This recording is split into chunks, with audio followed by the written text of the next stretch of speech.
Hoy, 23 de julio, se celebra internacionalmente el Batman Day, los 75 años de El Caballero de la Noche, creado y aparecido su primer número en el número 27 de Detective Comics, mayo de 1939, pero sin embargo se tomó como el 23 de julio el día de los 75 años de Batman debido a distintas diferencias, de que en otro episodio aparecía como que su nacimiento era en junio y después lo pasaron para julio. Y terminaron señalando como el 23 de julio como Batman Day a nivel internacional, estipulado por la DC Comics. Y estamos en comunicación con alguien que ha sido parte fundamental de la historia de Batman. En la década del 70 sus trabajos como dibujante junto a los guiones de Dennis O'Neil, a quien teníamos el pasado lunes, marcó un Batman mucho más duro del que se venía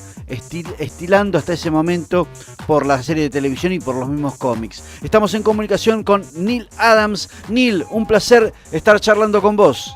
I'm just fine and I hope your people can hear me.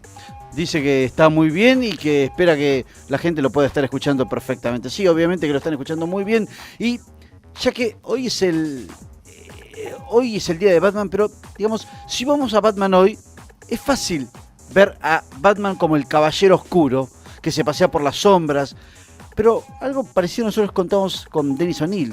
En los 70, con el éxito de la serie de Adam West, era difícil pensar en un Batman así. ¿Cómo fue el proceso de reinventar un Batman más duro y oscuro para los lectores? Well, the process was that first the DC Comics discovered that the television show made some improvement in their sales. But as the television show faded, then their sales faded. In general, sales was fading at DC Comics anyway, and Marvel was beginning to come up. El proceso fue que primero DC Comics descubrió que el show había hecho que las ventas subieran, se levantaran, pero que cuando el show comenzó a decaer, las ventas hicieron lo mismo, las ventas de la historieta.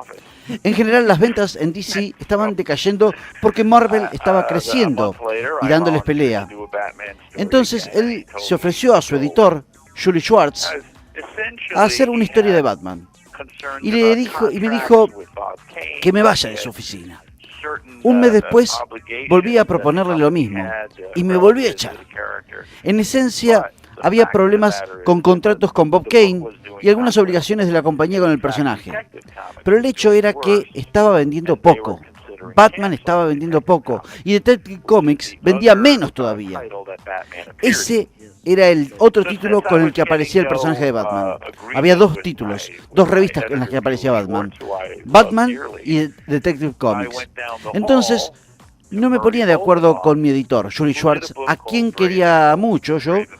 Fui a hablar con Marie Boldenhoff, que había hecho un libro llamado Brave and Bold, con Batman, Aquaman, los Teen Titans y otros personajes. Entonces empecé a hacer a Batman para él y escribí a Bob Kane. La pasamos muy bien. Lo único que le pedí es que Batman andara de noche nada más, que no estuviera de día. Y en vez de usar las puertas, entrara por una ventana o salga de las sombras para generar más miedo. Y terminó siendo una buena combinación, y después de algunos meses, Julie Schwartz me buscó y me mostró cartas de chicos diciendo que el único Batman de DC era el de Brave and the Bold. Y le dije, tengo que decirle que esos chicos tienen razón, porque creo que ese que tenés en Detective Comics, no creo que ese sea Batman. Y me dijo, ¿cómo sabes que vos sabés cómo es Batman y yo no lo sé? Y le respondí, no es que lo que yo creo, sino es lo que yo y cada chico en el mundo creemos. Vos sos el único que no se da cuenta en todo DC Comics cómo realmente es Batman. Y ahí me dijo que volvía a trabajar con él de nuevo.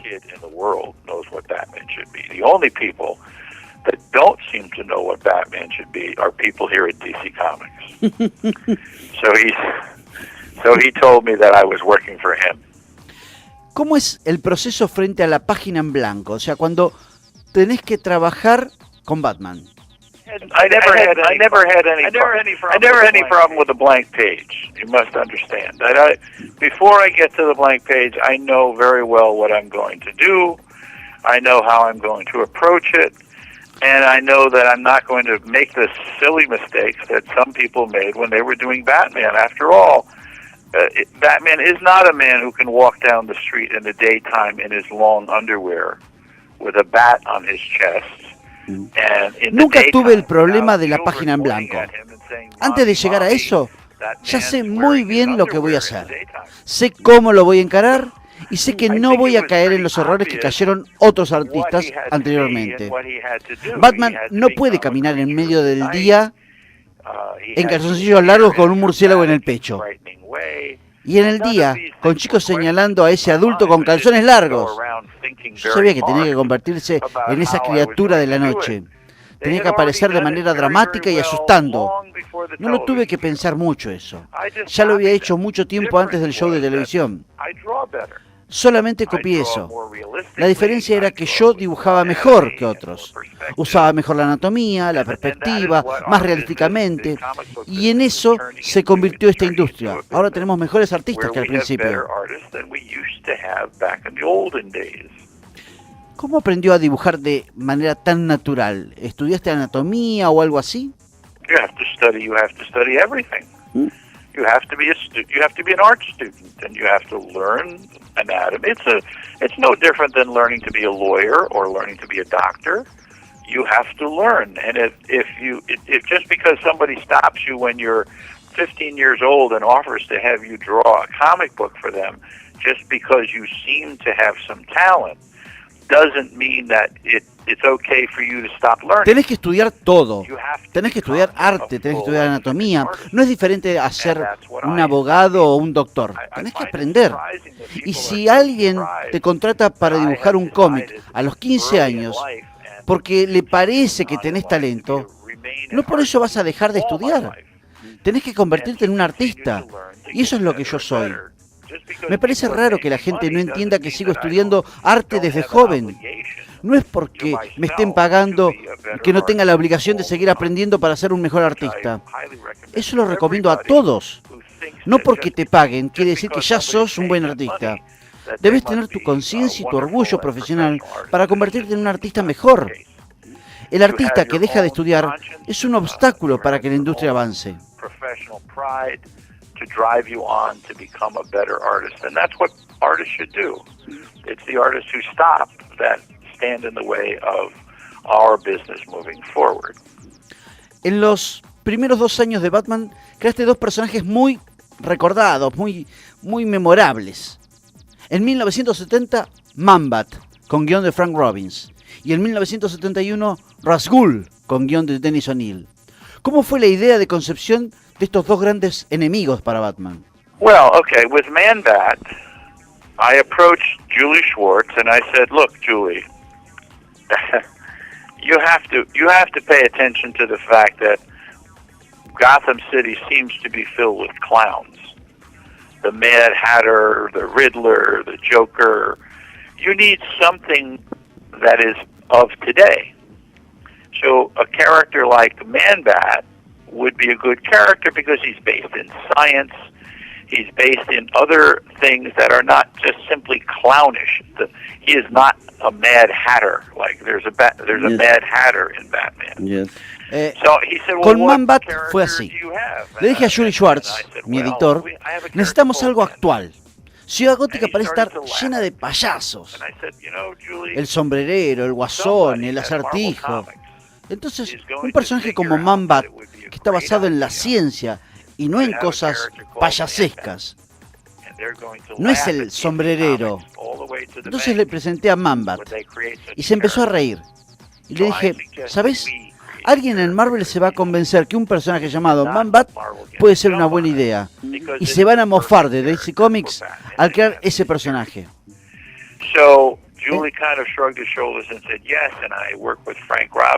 Entonces podemos evitarlo usándolo nosotros primero. Entonces Julie Schwartz se encogió de hombros y me dejó trabajar con Frank Robbins. Le conté parte de mi idea y el desarrollo del guión de Man-Bat. Con Ra's Ghul salió nuevamente de una conversación con Julie Schwartz. Volviendo al tema de los payasos, le dije que sentía que necesitamos, así como Sherlock Holmes necesita a Moriarty, Batman necesitaba algo parecido, que lo desafíe, que esté a la altura en la inteligencia y en la física, y tal vez que hasta algún día lo termine de vencer. Entonces, Ra's al Ghul se volvió nuestro Moriarty. So Ra's al Ghul became our Moriarty. Ya que hablamos sobre la concepción de personajes, ¿cuál es su opinión sobre el Ra's al Ghul de Christopher Nolan en Batman Comienza y después lo siguió utilizando? I think it was a good try. I don't think he got the look. I think that he got the character. So I think that was good. I think the right, it's sort of like the right Batman has yet to appear on the screen. Creo que fue un buen intento. Creo que no logró la apariencia, pero sí el personaje. Eso fue bueno. Es como que siento que todavía no apareció un buen Batman en la pantalla. Un Batman que tenga mayor exposición de su cara y no un traje que lo hace parecer que tiene cachetes de bebé y el cuello duro que no puede moverse. Su armadura es tan poderosa y tan gruesa que parece más un edificio que un ser humano. Creo que necesitamos más un Batman más atlético. De esa manera creo que necesitamos un Ra's al Ghul más cercano al cómic. Pero es un proceso que avanza. Estos tipos que están haciendo las películas no lo van a hacer bien la primera vez, ni la segunda, ni la tercera. Hace poco vimos una película donde Superman deja morir al padre y al final de la película mata a alguien. No queremos ver eso. Queremos algo cercano a lo que pasa en los cómics. Queremos ver esos personajes con la estructura moral en la que creemos, más cerca a los cómics. Creo que en ese sentido Marvel ha hecho un mejor trabajo. Ha hecho películas más cercanas a los cómics, no como DC Comics. Tengo esperanzas de que DC haga mejores películas, dado que le fue bien en primer lugar con la que yo trabajé. Estamos charlando con Neal Adams, dibujante de Batman en la era dorada de los 70. Y mi pregunta ahora es, mucho tiempo antes de Killing Joke, de Alan Moore, donde se presenta a Batman y al Guasón como los dos lados de la misma moneda, vos hiciste algo parecido 15 años antes en The Joker's Five-Way Revenge, las 5 venganzas del Guasón. ¿Cómo fue tu visión para generar eso?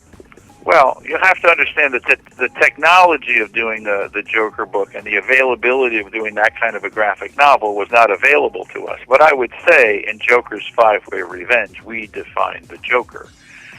Primero tenés que entender que la tecnología para hacer el cómic de El Guasón no estaba disponible para nosotros en aquel momento. No podíamos hacer una novela gráfica como Killing Joke.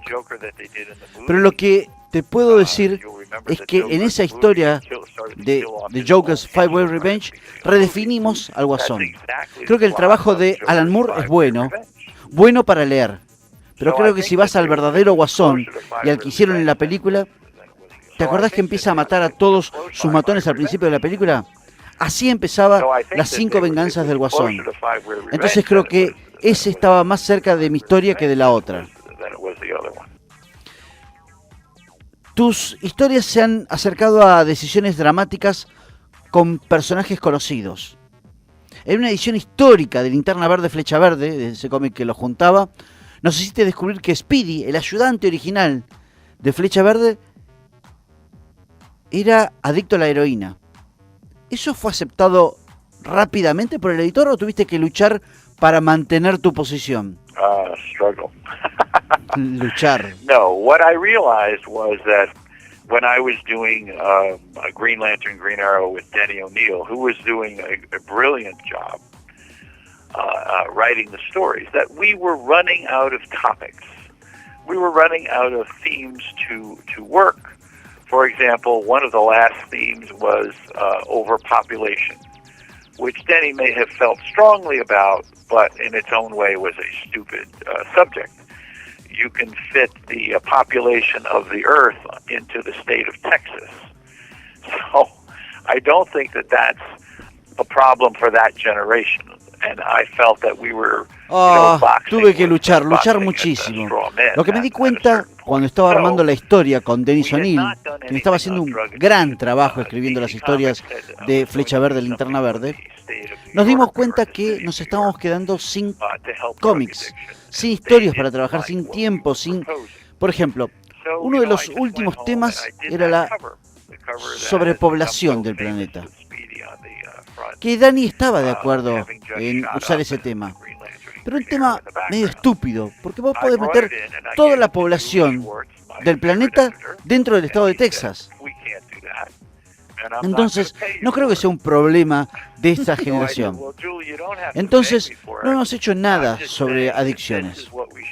DC Comics había dicho que íbamos a armar algo para el estado de Nueva York contra las adicciones. Y no les gustó la propuesta. Entonces, llegué a mi casa e hice esa etapa tan famosa, con Speedy delante y atrás de Linterna Verde y Flecha Verde. Y mi editor favorito, Julie Schwartz, dijo que eso no se podía hacer y que no me iban a pagar por esa etapa. Yo le dije que no tenían que pagarme por esto. Solamente digo que esto tiene que ser nuestro próximo paso. Y si no lo hacemos, no estaremos llevando nuestras responsabilidades adelante. Porque el código de cómics contra el que estamos peleando va a terminar ganando y nosotros vamos a perder. Y eso no es bueno para los cómics.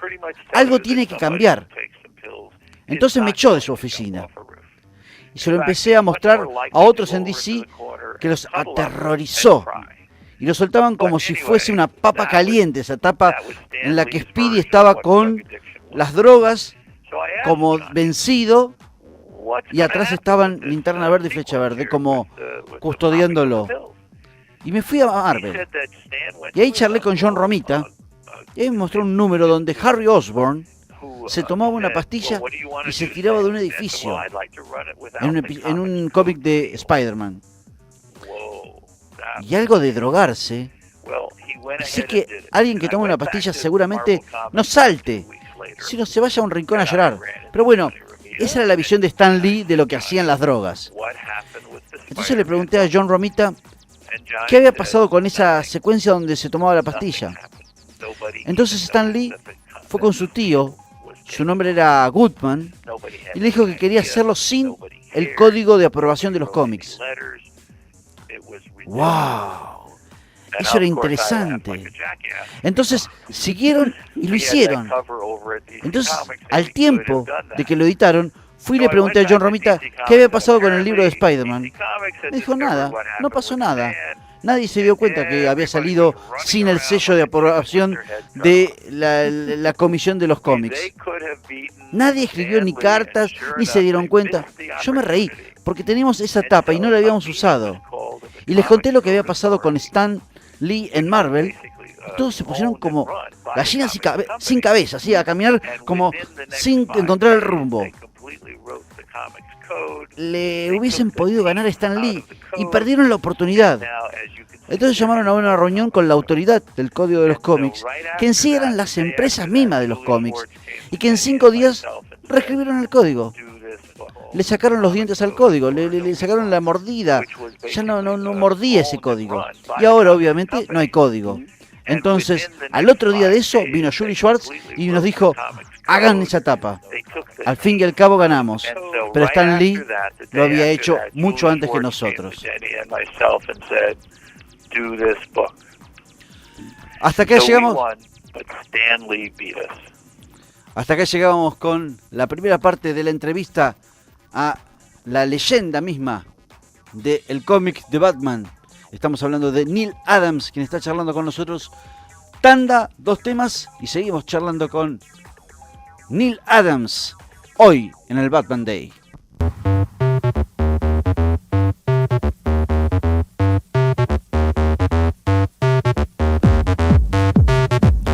Seguimos charlando con el legendario dibujante de Batman, Neal Adams, y Anteriormente, sobre el final de la primera parte, hablamos acerca de que Stan Lee siempre ha tenido una mente mucho más comercial, o sea que estaba más avanzado en eso. En los 60 fuiste parte de los pocos que pudo trabajar en DC Comics y esporádicamente en Marvel sin tener que usar un seudónimo. No, I didn't moonlight anywhere. Well, I did not moonlight anywhere. I was a freelancer, which all comic book artists are, and comic book companies had no right to insist in any way that artists do not work for the other company if they are freelancers. And I broke the back no, of yo no trabajé esporádicamente. Estaba como freelance en Marvel y en DC. Las empresas no tienen ningún derecho a exigirte o a insistir al artista de trabajar en forma exclusiva para ellos si somos freelancers. Y yo rompí ese concepto de que no se podía ir de una compañía a la otra. Teníamos el derecho de ir de una compañía a la otra todas las veces que queríamos. Y Stan Lee también hizo lo mismo. Y sugirió que usáramos seudónimos. Le dije que no, ese es mi nombre. Y él me dijo, no sé si queremos que trabajes para DC y para Marvel. Entonces le dije, adiós Stan. Y él dijo, no, pará, no te preocupes. Y así se rompió esa estúpida regla. Don't worry about it. And in that few moments, that stupid rule got broken forever. En 1978 fuiste parte de otro cómic fundamental en la historia, como fue Superman vs. Muhammad Ali. ¿Cómo fue ese proyecto? Well, Superman vs. Muhammad Ali was an idea that was presented by my favorite editor, Julie Schwartz. And I supported it. It was going to originally be done by the great comic book artist Joe Kubert, but apparently Muhammad Ali's people didn't feel the likenesses were good. And so I was assigned it, and I did it because, No. Yo fui parte de Superman Muhammad Ali porque ese proyecto me lo presentó mi editor preferido, Julie Schwartz. Y yo lo apoyé. Originalmente esa historia la iba a hacer el gran artista Joe Kubert.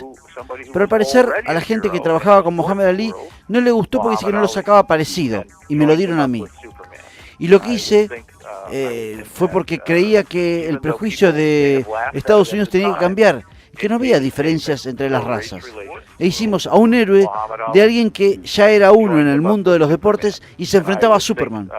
Y más allá de que la gente se reía en ese momento, creo que dejó un precedente en las relaciones interraciales en el mundo.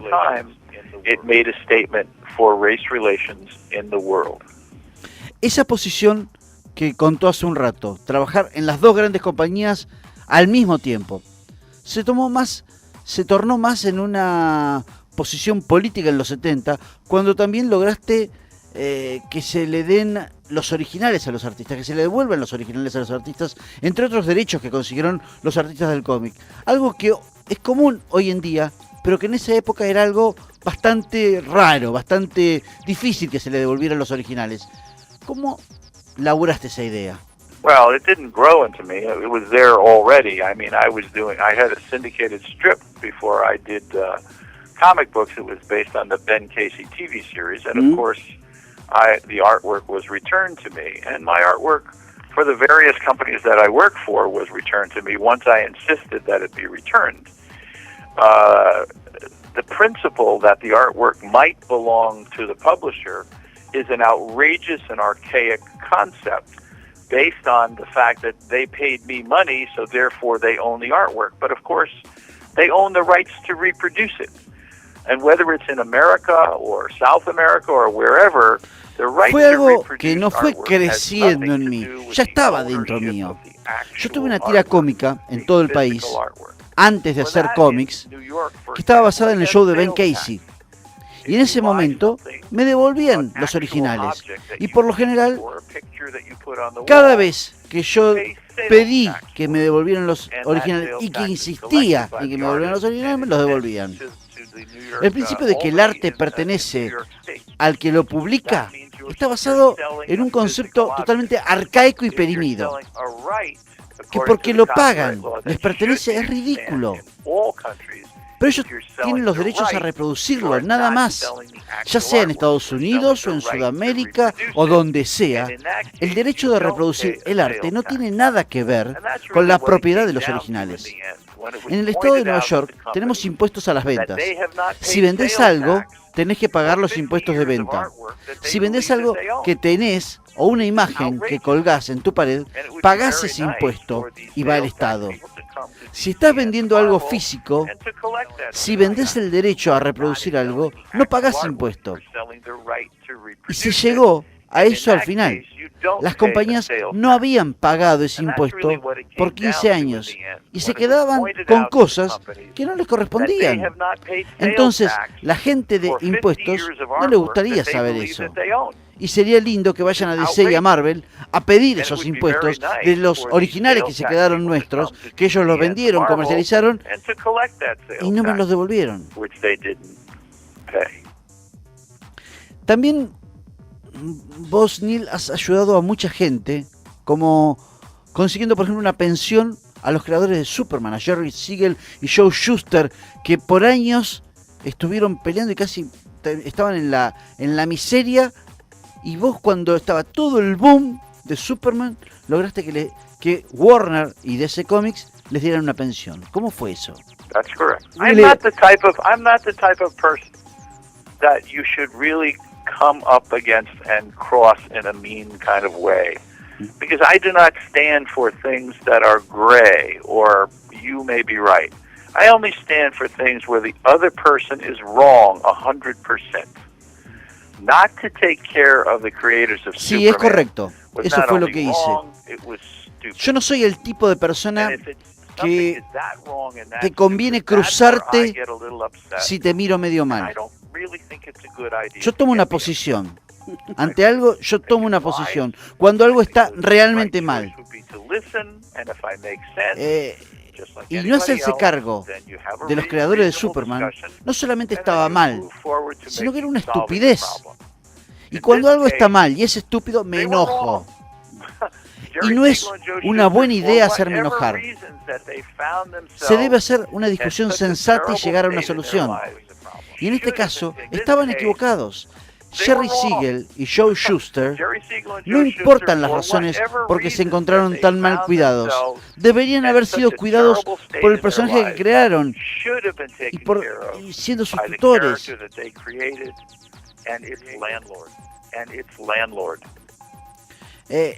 Y sí, por supuesto, eso creo que es lo que opinamos todos, pero lo que contás es perfectamente lógico, pero pocos hicieron lo que vos hiciste, y la verdad que te admiro por eso.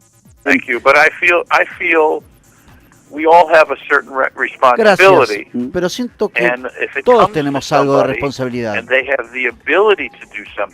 Y si tenés el conocimiento y la habilidad y las herramientas para saber algo y para investigar acerca de las cosas, y nadie lo está haciendo, uno tendría que tener la responsabilidad de hacerse cargo.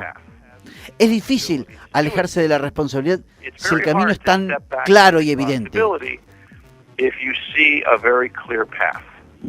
Un gran poder conlleva una gran responsabilidad, como en Spider-Man. Creo que es verdad. Hasta con pequeños poderes vienen grandes responsabilidades. En el mundo de los cómics, todo puede ser revivido, rebooteado y hasta reformado. En Uncanny X-Men 65, en la década del 60, reviviste al Profesor X y armaste un guión del Shapeshifter de Changeling, llamado así Shapeshifter de Changeling, también casi cuando X-Men prácticamente lo iban a cancelar. ¿Me podés contar un poco más acerca de eso? Sure, I can. Claro, when I went over to Marvel Comics and I spoke to Stan Lee, Stan Lee was very nice enough to say, Neil, you can do any comic book that we have on our roster. And I said, well, why do you say that, Stan? I mean, you have artists that are assigned to these books. And he said, no, it's okay. You can have any book you want to draw. And I said, well, that's a little insulting to the people who are doing it. Why are you saying that? And he said, well, the truth is, Neil, that the reason I'm saying that is because the only book that we here at Marvel read from DC Comics is Dead Man. So that was a book that I was doing. Yes, So yes. I said, okay, well, I can understand Yo that. fui That a makes Marvel y certain hablé con amount of Stan sense. Lee. Y él me dijo que yo podía hacer cualquier cómic de todo el catálogo de Marvel, de todo lo que estaban publicando, que podía hacer el que quería. Yo le pregunté por qué me decía eso, porque eso era medio como insultante para los artistas que ya tenían trabajando en esos proyectos.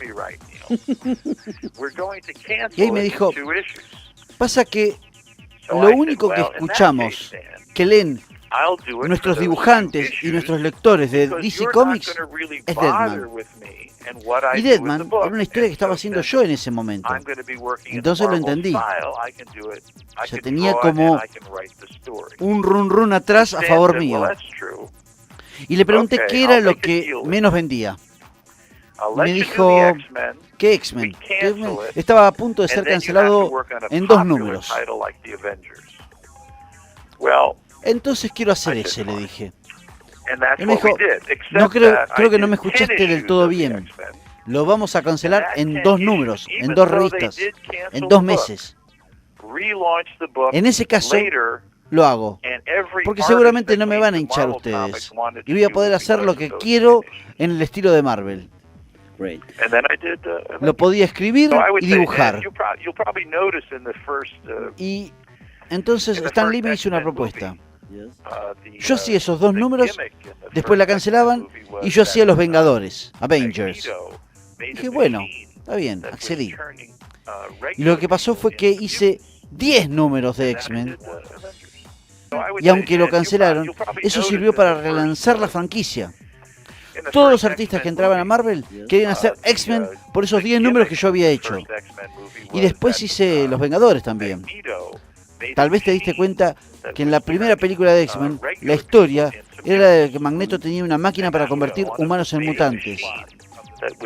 Esa era la historia que yo había hecho en esos 10 primeros números.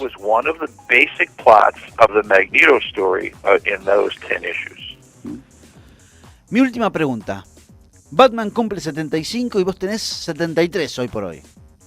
¿Cuál es tu consejo a los que quieren trabajar en la industria del cómic? My advice is this. First, stay healthy. Okay? I may be the only 73-year-old that you know that can bench press 300 pounds and leg press 1,100 pounds. And I don't smoke and I don't drink and I keep myself healthy for my family so that I can continue to work. Mi consejo es este. I have a good, Primero que I have a nada, good hay que work mantenerse ethic. saludable. I believe in learning. Seguramente sea el único tipo de 73 años que vos conocés que puede levantar 120 kilos con la prensa de brazos y mucho más con la prensa de piernas. No fumo ni bebo. Me mantengo saludable para mi familia, para poder seguir trabajando. Tengo una buena ética de trabajo y creo que se puede aprender siempre. Y creo en mi familia y mantenerlos cerca y quererlos. Entonces, convertirse en artista tiene que tener esas 3 partes: salud, familia y valorar el arte. Y recordar siempre que dibujar no es solamente algo divertido, es también un trabajo. Y deben aprender a hacerlo lo mejor posible. Neil, ha sido un placer enorme charlar con vos. Admiramos todo tu trabajo y tu forma de vivir, así que 1000 gracias. Bye bye now. Estuvimos charlando con Neil Adams, dibujante de Batman durante la década del 70, en los 60 trabajó con X-Men y con Los Vengadores, una leyenda viva del dibujo, un tipo que ha hecho las más grandes cómics. Hoy, en el Batman Day, 23 de julio, Neil Adams pasó por Siempre es Tarde, acá en Metro 98.9.